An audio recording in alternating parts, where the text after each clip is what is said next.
Cześć, to Bartek Czeka ze strony universeofmemory.pl i .com.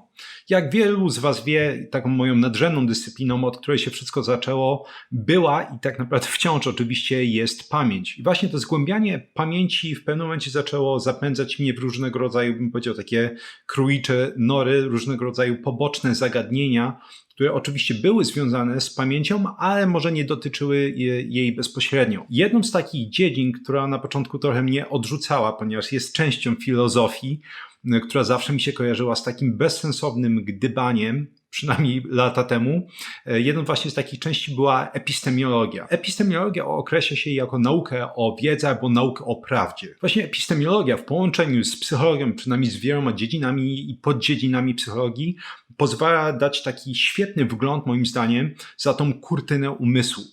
To jest, pozwala po prostu prześledzić nasze procesy decyzyjne, przynajmniej częściowo, i odpowiedzieć na pytanie, dlaczego my formujemy taką, a nie inną opinię na dany temat pod wpływem tych czy innych czynników. Tymi zagadnieniami z psychologii oczywiście są choćby błędy poznawcze, o których jestem pewien, że większość z Was słyszała. Różnego rodzaju błędy w rozumowaniu, które wpływają na naszą percepcję, czyli postrzeganie rzeczywistości. Jednym z takich klasyków jest oczywiście efekt Dunninga-Krugera, o którym znowu większość z Was pewnie słyszała, czyli zjawisko, w którym dana osoba, mimo że ma bardzo niski poziom wiedzy na dany temat, jest absolutnie przekonana, że ta wiedza jest olbrzymia i tym samym jakby opinia takiej osoby na dany temat powinna być autorytarna, powinna być wiążąca. Innym takim zjawiskiem fascynującym jest tak zwana iluzja wiedzy. Jeśli kogoś to interesuje, to ja lata temu napisałem artykuł na ten temat. Natomiast mówiąc skrótowo, iluzja wiedzy polega przede wszystkim na tym, że osoby, które mają, uwaga, bierną ekspozycję, czyli pasywną ekspozycję na informacje,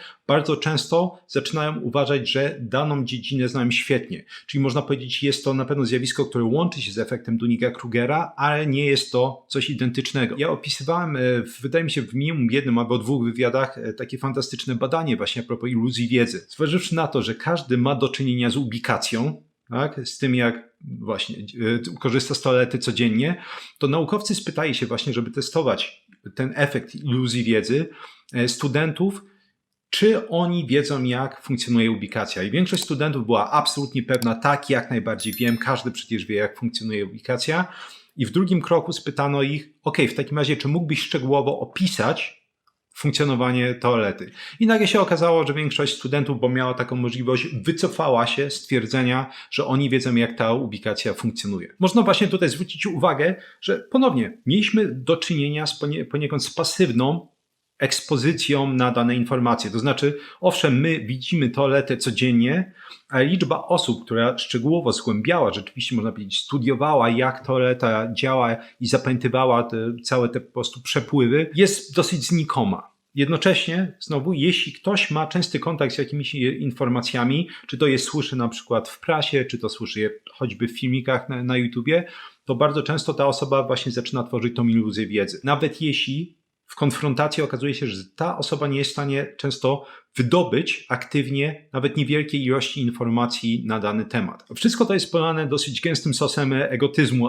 atrybucyjnego. To zjawisko znowu w psychologii, gdzie zaczynamy przyporządkowywać sobie głównie pozytywne cechy, natomiast wszystkie negatywne cechy, które będą wpływać właśnie źle na naszą samoocenę, są ignorowane albo przynajmniej traktowane po macoszemu. Te wszystkie efekty oczywiście będą i cała tona różnego rodzaju błędów poznawczych będzie wpływać na to, jak kształtujemy opinię. Natomiast dzisiaj chciałbym pokazać jedno z takich problemów, a nie zjawisk, problemów z epistemiologii, który nazywa się problem Gettiera, który pokazuje, że można mieć rację, jednocześnie myląc się. I omówię oczywiście, jakie to będzie miało konsekwencje, jeśli chodzi między innymi o analizę rzeczywistości oraz analizę badań naukowych, bo przede wszystkim mam nadzieję, że to będzie właśnie ten praktyczny wydźwięk analizy tego problemu Gettiera. Cały ten ambaras powstał właśnie w roku 1963 i jego autorem był właśnie niejaki Edmund Gettier. Bo do tego roku w filozofii istniała następująca definicja wiedzy. Wiedza to było tak zwane uzasadnione, prawdziwe przekonanie. Innymi słowy, żeby coś sklasyfikować jako wiedzę, trzeba było mieć jakieś przekonanie. To przekonanie musiało być, to był warunek drugi, musiało być prawdziwe. I punkt trzeci był taki, że dana osoba potrafiła uzasadnić swoje przekonanie. Jeśli te 3 warunki były spełnione, to dane przekonanie można było klasyfikować jako wiedzę. I właśnie w tym momencie na białym koniu wkroczył Edmund Gettier. Edmund Gettier bardzo trzeźwo zauważył, że przecież istnieją sytuacje i istnieją one często, gdzie ktoś ma przekonanie jest prawdziwe, dana osoba potrafi uzasadnić to przekonanie, ale jednocześnie uzasadnienie nie jest prawdziwe. Przekonanie jest prawdziwe, ale jest ono najzwyczajniej w świecie zbiegiem okoliczności, a nie bazuje na jakichś rzeczywistych, prawdziwych wyjaśnieniach. Zacznę od takiego klasycznego przykładu obrazującego problem Gettiera, a potem przejdziemy sobie do takich, bym powiedział, bardziej praktycznych. Możemy wyobrazić sobie, że mamy 2 pracowników jakiejś firmy. Mamy Kowalskiego i mamy Nowaka. Ich szef ma ogłosić, kto dostanie awans na szefa działu. Ten szef z wszystkich szefów mówi Kowalskiemu, że osoba, która dostanie awans, ma 10 monet w kieszeni. Kowalski zastanawia się chwilę i myśli, kurde, przecież to będzie Nowak, bo ja wiem, jestem przekonany, liczyłem te monety, że Nowak ma 10 monet w kieszeni. Kiedy przychodzi dzień ogłoszenia awansu, szef wywołuje obu i mówi do Kowalskiego, zostajesz nowym szefem działu. Kowalski jest zszokowany, aż do momentu, w którym uświadamia sobie, że on również ma 10 monet w kieszeni. Innymi słowy, doszliśmy właśnie do sytuacji, w której ktoś miał przekonanie, że osoba, która ma 10 monet w kieszeni, dostanie awans. To przekonanie okazało się prawdziwe i ono było również uzasadnione. Tylko trzeba zauważyć, że ono było uzasadnione błędnie. Czyli innymi słowy, to przekonanie okazało się prawdziwe tylko i wyłącznie poprzez zbieg okoliczności. I to jest właśnie istota tego problemu Gettiera. Kiedy pierwszy raz przeczytałem o problemie Gettiera, pierwsze skojarzenie, które miałem takie nieodparte, to klasyczny eksperyment ojca behawioryzmu, a więc Skinnera z 1948 roku, gdzie badał przesądy u gołębi. Więc umieścił gołębie w tym swoim pudełku Skinnera czy klatce Skinnera i wrzucał im co losowy jakiś interwał jedzenie. Gołębie zaczęły zauważać, że są zrzuty tego jedzenia i zaczynały kojarzyć, że te zrzuty prawdopodobnie występują w powiązaniu z jakąś konkretną czynnością, którą te gołębie wykonywały. Więc zaczynały robić różne dziwne rzeczy, żeby dostać więcej jedzenia. Niektóre na przykład właśnie machały sobie główką, jak to tylko gołębie umieją. Niektóre kręciły się w kółko, niektóre na przykład podchodziły z jednej strony kratki do drugiej, bo kojarzyły, że kiedy ostatnio wykonywały tą czynność, był zrzut jedzenia. Sam ten eksperyment posłużył formułowaniu tego, że wiele osób po prostu zaczyna podejmować różnego rodzaju działania na podstawie przesądów, na podstawie, można powiedzieć, absolutnie jakichś losowych korelacji. Co ciekawe, o ile dobrze kojarzę, do tej pory tak naprawdę problem ten nie został rozwiązany. Zaczęto oczywiście tworzyć różnego rodzaju dodatkowe warunki, które powinny być spełnione, takie jak, że przekonanie czy dane wierzenie nie powinno bazować na fałszywych przesłankach, albo jeśli będziemy mieć jakieś uzasadnienie danego przekonania, to powinien być jakiś bezpośredni związek przyczynowo-skutkowy. Ale tak naprawdę już nie będę zanudzać, okazuje się, że nawet wszystkie te dodatkowe warunki zaczynają mieć wyjątki, różnego rodzaju zaprzeczenia, które sprawiają, że no właśnie problem nie zostaje tak naprawdę do tej pory rozwiązany.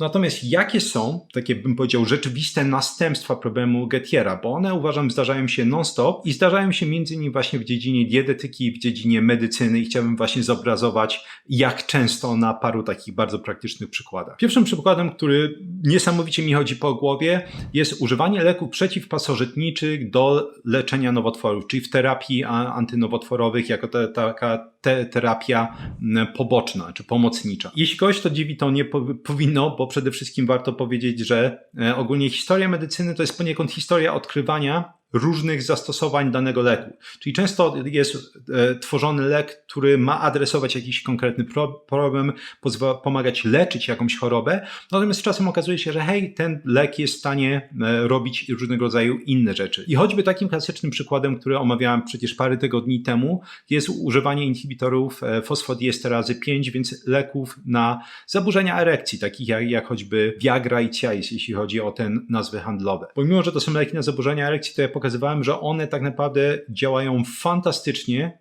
jeśli chodzi o zapewnianie zdrowia układu sercowo-naczyniowego i również prewencję śmiertelności między innymi z tego powodu. Jakby co, polecam obejrzeć sobie te odcinki. Ale wracając właśnie do leków przeciwpasożytniczych, choćby fenbendazolu, najpierw trzeba odpowiedzieć na pytanie, czy rzeczywiście leki te działają. No i odpowiedź jest tak. Mamy już bym powiedział, niezłe dowody naukowe graniczące z dobrymi, że można, łącznie z dowodami naukowymi, jeśli chodzi o studia przypadków na pacjentach, gdzie fenbendazol pokazuje dobre działanie, jeśli chodzi o terapię przeciwnowotworowe czy antynowotworowe. I tu dochodzimy właśnie do sedna problemu Gettiera, bo możemy mieć, uwaga, przekonanie, że leki przeciwpasożytnicze będą pomagać w leczeniu nowotworów. To przekonanie może być prawdziwe, bo rzeczywiście widzimy dobre wyniki terapeutyczne. Natomiast może być kłopot z uzasadnieniem, który może rodzić tak naprawdę groźbę potencjalnie dla pacjenta. Bo uzasadnienie, z tego co widziałem u całego mnóstwa osób, które mi pisały, jest takie, że pasożyty powodują większość nowotworów, co jest niesamowitą bzdurą. Geneza samych nowotworów jest bardzo zróżnicowana, ale pasożyty naprawdę nie mają dużo do robienia w tej genezie. To jest uzasadnienie potencjalnie tego, dlaczego fenbendazol działa. Natomiast jeśli spojrzymy na badania, nigdy nie znajdziemy w żadnym badaniu jakiejkolwiek wzmianki, że to pasożyty będą powodować te nowotwory i dlatego fenbendazol działa, bo on wybija pasożyty. Uzasadnienie, które znajdziemy, jest czymś, co wymyka się często z racji braku wiedzy osobom, które mają już takie przekonania a propos działania fenbendazolu. Mianowicie fenbendazol jest w stanie blokować w mikrotubulach jakby transport glukozy i tym samym wchłanianie glukozy przez nowotwory. Jest w stanie również obniżać stężenie mleczanu, który jest w stanie w dużych ilościach mutować komórki w organizmie. Jest to coś, co omawiałem bardzo, bardzo szeroko w wywiadzie o nowotworach u Przemka Górczyka. Możemy właśnie dojść do sytuacji, jeśli chodzi o fenbendazol i tą terapię pomocniczą w leczeniu nowotworów, że ktoś może mieć rację i jednocześnie nie mieć racji. Tylko jakie są tego następstwa praktyczne? Jeśli ktoś jest przekonany, że fenbendazol działa, bo dana osoba ma pasożyty, to może tak naprawdę w daną osobę wciskać różnego rodzaju inne terapie, które, uwaga, będą działać na pasożyty, ale mogą jak najbardziej pogarszać stan pacjenta. Jest bardzo cienka granica między tym, że przypadkowo mamy rację i to jest jeszcze ok, bo i tak mamy rację, a więc dana terapia pomaga, a tym, że no właśnie, mieliśmy rację przez przypadek i ciągniemy w tą stronę naszego uzasadnienia, które nie było prawdziwe i zaczynamy szkodzić danej osobie. Drugim fundamentalnym z punktu widzenia moim zdaniem dietetyki i medycyny jest zrozumienie epidemiologii, bo cała epidemiologia bardzo często będzie właśnie swoistym problemem Gettiera. Badania epidemiologiczne będą badać korelację między danym czynnikiem a daną na przykład chorobą, tak? Czyli po prostu badamy, jakie jest powiązanie czynnika czy czynników z jakimś tam skutkiem. Same te badania nie są oczywiście w stanie ustalić żadnego związku przyczynowo-skutkowego z racji między innymi narzędzi, które używają. Tak? Czyli na przykład do badania czyjejś diety są używane kwestionariusze żywieniowe, które na przykład często są wysyłane 1 albo nawet 2 razy do roku i są absurdalnie formułowane te pytania w tych kwestionariuszach. Tak? Często w Stanach Zjednoczonych jest ile kubków na przykład szpinaku zjadłeś w ciągu ostatniego roku. Cholera wie, kto mierzy w ogóle w ten sposób spożycie pokarmu. Jednocześnie same badania epidemiologiczne są właściwie zawsze istotne statystycznie z prostego powodu, bo bierze w nich udział mnóstwo osób. Czasami setki tysięcy osób jest po prostu wrzucanych z jednego systemu do jakiegoś programu i są mielone różnego rodzaju korelacje. I absolutnym klasykiem, jeśli chodzi właśnie o ten problem Gettiera, jest tak zwany healthy user bias, czyli taki błąd zdrowego uczestnika. Często, jeśli badamy korelację, może się okazać, że istnieje korelacja między jakąś konkretną rzeczą, przykładowo spożyciem warzyw, a tym, że osoby będą rzadziej chorować albo będą żyć dłużej. Innymi słowy, mamy przekonanie potencjalnie, tak, że warzywa są tak zarąbiste, że one będą gwarantować nam zdrowie. Mamy prawdziwość tego twierdzenia, bo przecież rzeczywiście, jeśli będziemy patrzeć statystycznie, to osoby, które jedzą warzywa, żyją dłużej i są lepszego zdrowia niż osoby, które tych warzyw nie jedzą. Uzasadnienie więc jest, i tu dochodzimy do sedna, takie, że jeśli jesz warzywa, albo tylko i wyłącznie jeśli jesz warzywa, to będziesz w stanie być zdrowy i żyć długo. Jeśli zaczynamy patrzeć już na badania interwencyjne, jakieś badania randomizowane, okazuje się, że szczerze mówiąc, nie ma to nic wspólnego z prawdą, tak? Nie ma nic magicznego w warzywach, jeśli chodzi o zapewnianie zdrowia. I właśnie tutaj dochodzimy do tego błędu zdrowego uczestnika, bo nagle się okazuje, że to nie jest kwestia warzyw, tylko tego, że osoby, które po prostu jedzą warzywa, ogólnie lepiej dbają o zdrowie, tak? Czyli więcej się ruszają, mniej palą, albo w ogóle nie palą, albo mniej piją, albo w ogóle nie piją alkoholu, właśnie więcej się ruszają, częściej chodzą na wizyty lekarskie itd. itp.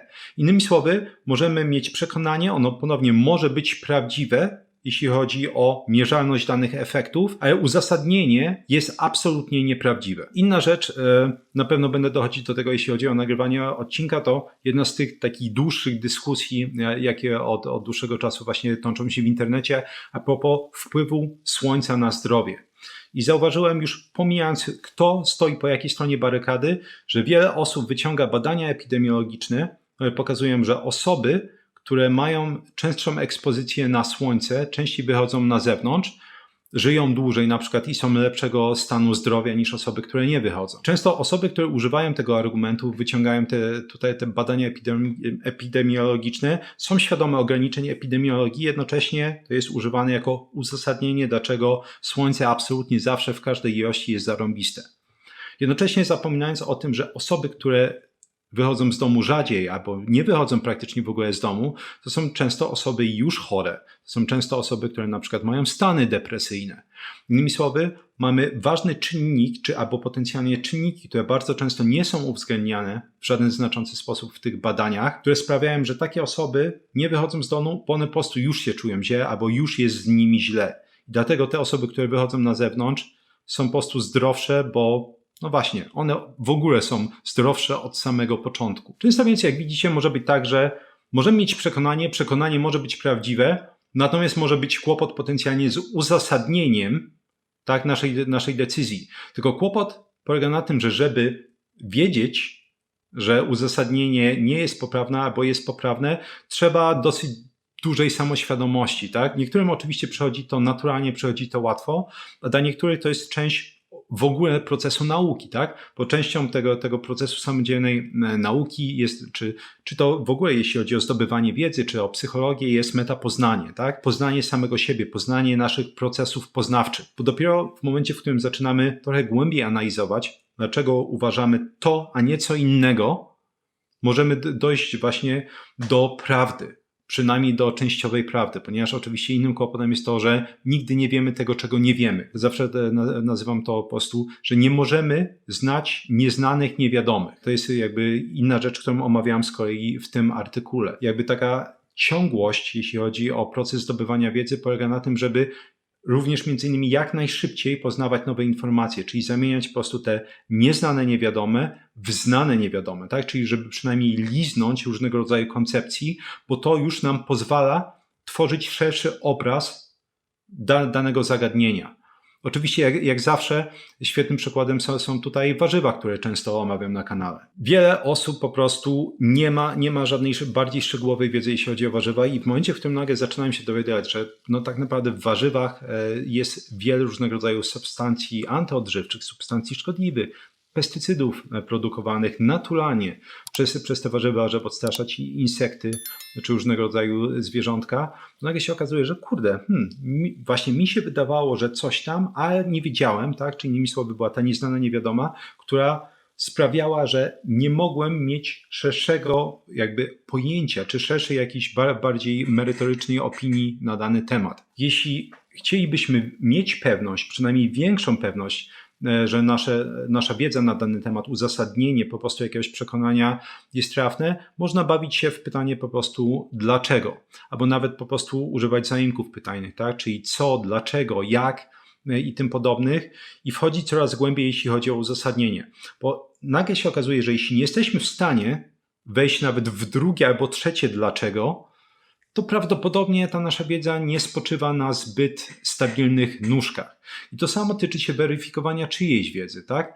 Jeśli chcielibyśmy sprawdzić, czy zweryfikować czyjś stan wiedzy, tak? Czy warto na przykład czyjejś opinii zaufać, można zrobić dokładnie to samo. Wracając na chwilę do tego fenbendazolu. Jeśli ktoś twierdzi, że fenbendazol działa, jeśli chodzi o nowotwory, bo zabija pasożyty, a pasożyty powodują nowotwory, no to można zacząć się zagłębiać. Dlaczego? Nawet często się okazuje, że większość osób, która wydawało się ma dosyć mocną opinię na dany temat, nie jest w stanie dać, uwaga, merytorycznej żadnej odpowiedzi nawet na pierwsze dlaczego. Zostawiam Was z tym właśnie, że warto właśnie ćwiczyć tą swoją samoświadomość, to metapoznanie, analizę naszych procesów poznawczych, żeby mieć pewność, że te opinie, które mamy, te przekonania, które sobie kształtujemy, rzeczywiście mają solidny fundament. Bo często wystarczy po prostu zacząć budować przekonania na dosyć chwiejnych fundamentach, żeby się okazało nagle, że nasza jakaś szeroka opinia na jakiś temat jest zbudowana na puchu tak naprawdę. Tyle z mojej strony. Mam nadzieję, że się podobało. To trochę coś innego, trochę właśnie z takiego pogranicza psychologii, no ale przede wszystkim nauki, o której dawno nic nie było. Wszystkie komentarze, pytania i tak dalej, obserwacje są mile widziane w sekcji komentarzy. Ja ze swojej strony jak zawsze polecam swoje flagowe kursy Experts Incubator, czyli właśnie kuźnia ekspertów, gdzie uczę o nauce, tak? Pokazuję jak zapamiętywać, jak tworzyć zrozumienie informacji, jak wdrażać teorię w praktykę, tworzyć pętlę informacji zwrotnych. Świetne dla osób, które studiują albo są uczniami choćby klasy maturalnej i chcieliby mieć lepsze oceny, zdawać bez problemu różnego rodzaju egzaminy i świetne dla osób, które chcą zmienić pracę, ale nie mają na razie umiejętności, żeby zmienić pracę na tą wymarzoną.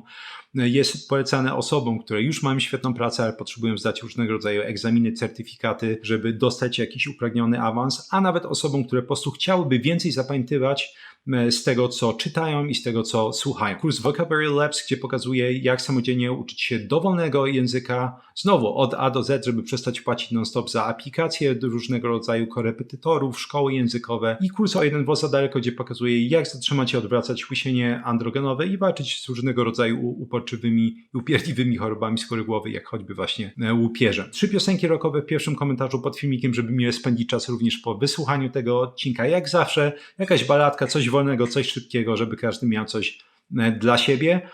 W opisie będą znajdowały się linki do artykułów z mojej strony, które poruszałem i ogólnie do tego problemu Getiera, pewnie gdzieś tam z Wikipedii coś znajdę. Też w opisie jest link do mojego newslettera, można go kliknąć, prowadzić swój adres mailowy, tam z kolei wysyłam różnego rodzaju artykuły właśnie na tematy związane z nauką, języków obcych, poprawą pamięci, produktywnością itd. Jeśli podobały Ci się wszystkie informacje, które podałem w tym filmiku, chciałbyś je ściągnąć w formie łatwo dostępnych elektronicznych fiszek, ta opcja jest dostępna dla patronów kanału, można ściągnąć właśnie fiszki do tego odcinka i ponad 115 poprzednich. To kosztuje 40 zł miesięcznie, można nawet zapisać się na 1 miesiąc i zostać patronem, jeśli ktoś ma ochotę. Również dla patronów jest dostępna sekcja badanie tygodnia, gdzie raz w tygodniu omawiam właśnie jakieś takie najciekawsze badanie, które mi trafiło się w rękę. Jest tam mój komentarz, często odniesienie do jeszcze innych badań naukowych oraz forum dla patronów, gdzie właśnie dosyć często siedzę. Można mi zadawać różnego rodzaju pytania, które komuś się cisną na usta, a nie uzyskał odpowiedzi w sekcji komentarzy, no bo też ten mój czas jest najzwyczajniej w świecie ograniczony. Dzięki jeszcze raz za wysłuchanie tego odcinka i do usłyszenia w następnym.